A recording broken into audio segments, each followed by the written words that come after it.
les loulous, c'est Nonaya, bienvenue dans ce troisième épisode de...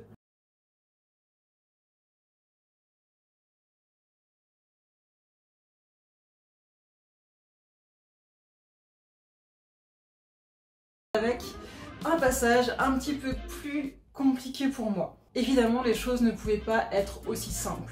Après avoir été dans l'ébullition et la joie totale, après m'être dit oui, je suis faite pour ça, ça va être génial, incroyable, disons que tout s'est écroulé à un moment donné pour moi. Je m'explique. Comme je vous l'ai expliqué dans la vidéo précédente, j'avais seulement quelques mois, voire quelques semaines pour préparer mon tout premier numéro burlesque. Exercice extrêmement difficile quand tu ne sais pas par où commencer. C'est juste l'angoisse, quoi.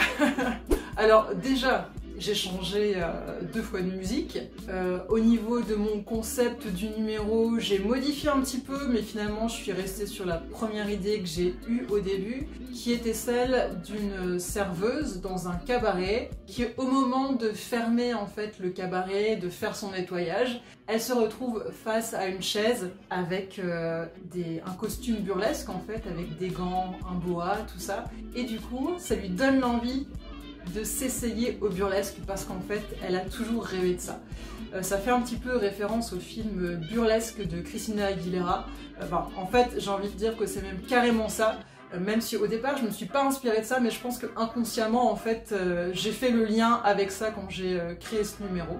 Et en fait au départ j'avais une image ultra glamour de ce numéro. Je voulais vraiment que ça soit 100% paillettes, 100% glamour, et puis très vintage. Je m'imaginais vraiment avoir un style, un look vintage, la pin-up vintage, un peu à la Marilyn Monroe. Et puis c'est vrai que moi, mes modèles de burlesque, c'est principalement Dita Fontis, que j'ai vu d'ailleurs en 2018 ou 2019 à Lille. C'était vraiment un très très beau spectacle. Et puis plus récemment, Cléa de Velours, qui est une artiste de burlesque française qui est absolument magnifique, mais vraiment très glamour aussi, avec des tenues de scène, beaucoup de strass, de bijoux, de paillettes. Et donc voilà, j'avais une image de mon costume. Je me suis dit, je vais acheter des vêtements un petit peu couleur chair et je vais mettre plein de strass dessus pour donner une impression un peu de corps nu mais recouvert de strass. J'ai commencé à faire mes recherches sur internet,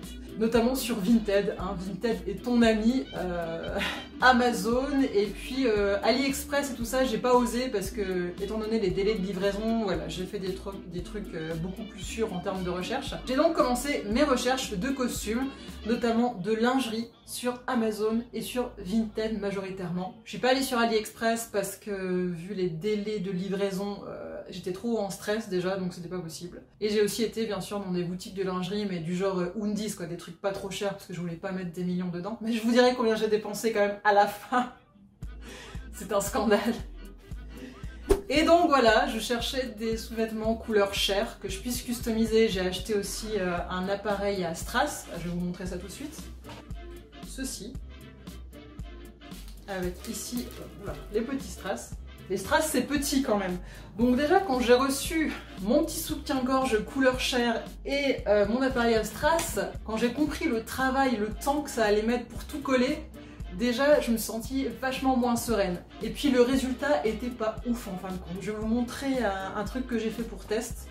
Voilà, donc j'avais commencé à faire ça.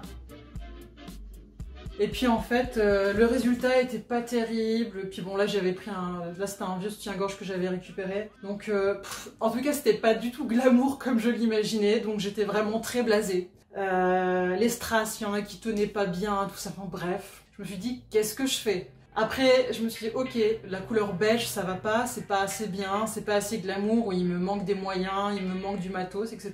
Donc, je vais passer sur des sous-vêtements complètement noirs. J'ai commencé à chercher des sous-vêtements noirs, j'en ai acheté. Finalement, c'est pas trop ce que je voulais, c'était pas assez tape à l'œil, c'était pas assez cabaret.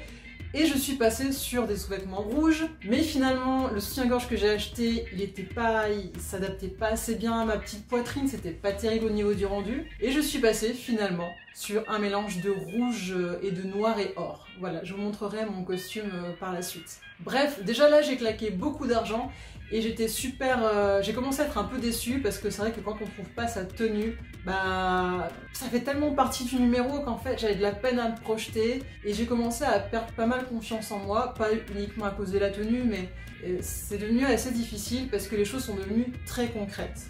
Et que là, je me suis heurtée à la réalité tout simplement. Je me suis heurtée à des angoisses, à des peurs que je n'avais jamais eues, ou plutôt des choses que j'avais toujours évitées. Et la première fois que j'ai dû montrer mon numéro devant ma prof et les autres élèves de l'école, j'étais tétanisée. J'avais extrêmement peur, j'avais pas confiance en moi, en plus j'avais pas encore ma tenue, donc j'avais pris des trucs un petit peu rabibochés par-ci par-là, enfin c'était pas joli, c'était pas terrible quoi évidemment, mais c'était juste un essai au début pour montrer un petit peu mon idée, mais j'étais super mal. J'ai dû présenter mon numéro alors que je m'étais jamais déshabillée de ma vie devant personne. Enfin, je veux dire, même devant mes copains, je me suis jamais déshabillée en dansant. Enfin, voilà, j'avais jamais fait ça de ma vie. Donc, et je m'étais pas entraînée tant que ça chez moi non plus. Enfin, je savais pas comment faire. J'avais pas de technique. Du coup, voilà, j'ai dû me lancer à l'eau, mais c'était super difficile. D'autant plus que, voilà, ce jour-là, je me suis faite un petit peu... je vais pas dire que je me suis faite lyncher, mais disons que, voilà, la prof, elle est assez directe. On était aussi tous fatigués ce soir-là, tout ça. Donc, voilà, j'ai eu pas mal... Enfin, j'ai eu quelques remarques. Même si je l'ai pas trop pris mal sur le moment, je me suis rendu compte que, ben, ouais, enfin, voilà, fallait que je bosse, quoi. J'avais clairement pas le niveau et que ça m'a rappelé où j'en étais, en fait, à ce moment-là. Surtout que ce jour-là, les exercices, je les avais très mal réussis. Enfin, j'ai complètement perdu confiance en moi en fait à ce moment-là. D'ailleurs, je sais plus si c'est ce cours-là ou le cours d'avant, mais en tout cas là, à un moment donné, j'ai craqué, j'ai pleuré à la sortie du cours. J'étais pas bien. Après, il s'est passé des choses aussi dans ma vie personnelle assez difficiles, assez lourdes émotionnellement. Donc, franchement, les dernières semaines ont été très très difficiles et j'ai hésité à arrêter. J'ai pas hésité longtemps parce que j'avais vraiment envie d'aller au bout de ce challenge, mais en fait je me suis simplement demandé est-ce que je vais être capable de le faire à fond et de le faire correctement et d'être fière de moi à la fin quoi. C'est surtout ça que je voulais, vu dans l'état d'esprit dans lequel j'étais, c'était pas évident. Donc voilà, ça a été un petit peu le moment difficile, c'est aussi se rendre compte que j'étais pas, que je débutais complètement quoi, très gros moment de doute. Faut savoir aussi que voilà, j'ai des complexes, le fait que je sois mince, en fait, pour moi, c'est un complexe. Parce que dans le milieu du burlesque, il y a toutes les morphologies, il y a tous les âges, tous les physiques, tous les styles, donc ça, c'est génial. Mais comme c'est justement un mouvement, on pourrait presque appeler ça un mouvement, qui encourage aussi le body positive, il y a beaucoup de femmes aussi rondes, justement, avec des formes qui sont dans le burlesque, pour justement revendiquer que, voilà, elles ont un corps qui sort de la norme des magazines, mais voilà. Et justement, moi, j'ai plus un corps, entre guillemets, qui colle avec les magazines, et dans ce milieu du burlesque, eh ben, je me sens désavantagée, parce que j'ai l'impression de rien avoir à montrer, j'ai l'impression que ça donne pas envie quand je me déshabille, j'ai l'impression qu'il n'y a rien à voir, quoi, en fait, genre que je sois habillée ou pas, enfin voilà. Ça m'a remis des complexes un petit peu en tête, le fait aussi qu'on m'ait beaucoup dit que je ressemblais à un mec, des trucs comme ça. Ça m'a beaucoup fragilisée à un moment donné. Il a fallu que je passe au-dessus de tout ça et que j'oublie. L'avantage, c'est que quand tu es sur scène, tu ne vois pas ce que tu es en train de faire, donc c'est plus facile de faire ton truc sans penser à tes complexes. Mais quand tu commences à te comparer aux autres, ça devient insupportable. Et ça, c'est un peu ce qui est le plus difficile, je pense, dans ce milieu. Quoi qu'il arrive, ça reste un milieu artistique qui est quand même basé sur l'apparence, même si, une fois de plus, toutes les morphologies sont acceptées, mais il n'y a rien à faire. Il y a quand même, voilà, il y a des nanas qui sont comme ci, comme ça, que tu vas envier, tu vas te sentir moins bien, voilà, elles ont plus d'atouts. C'est pas évident en fait à gérer. Il faut vraiment sortir de sa zone de confort et se faire à l'idée que tu es obligé à un moment donné de t'accepter tel que tu es dans ce milieu-là et d'essayer d'en faire une force. Et de tabler sur ta personnalité beaucoup plus que sur ton physique, parce que c'est ça que les gens vont retenir, parce que t'es pas là pour faire un défilé de mode ou être dans un magazine de charme ou quoi. Non, non, tu es là pour ta personnalité, pour faire le spectacle. Finalement, il faudrait presque plus penser au burlesque comme, oui, un artiste un peu de théâtre, quoi. plus dans ce sens-là que se dire ouais je suis une top modèle sur scène. Non, c'est pas du tout ça le principe. Mais quand même, voilà, ça m'efface à certaines choses. Et à un moment donné, il faut lâcher prise. Et c'est ce que j'ai fait.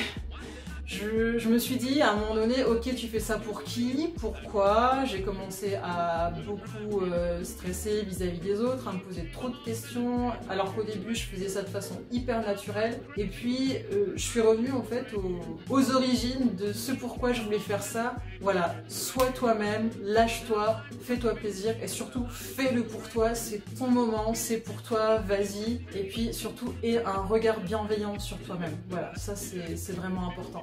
Et je vous raconterai dans le prochain épisode comment s'est passée ma première scène justement.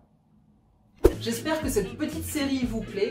Abonnez-vous à ma chaîne pour ne pas rater la suite. Activez les notifications avec la cloche là quelque part en bas. Vous pouvez me suivre aussi sur Instagram Nunaya World et Lady Strange Fox. Je mets tout ça dans la barre info et je vous dis à très bientôt.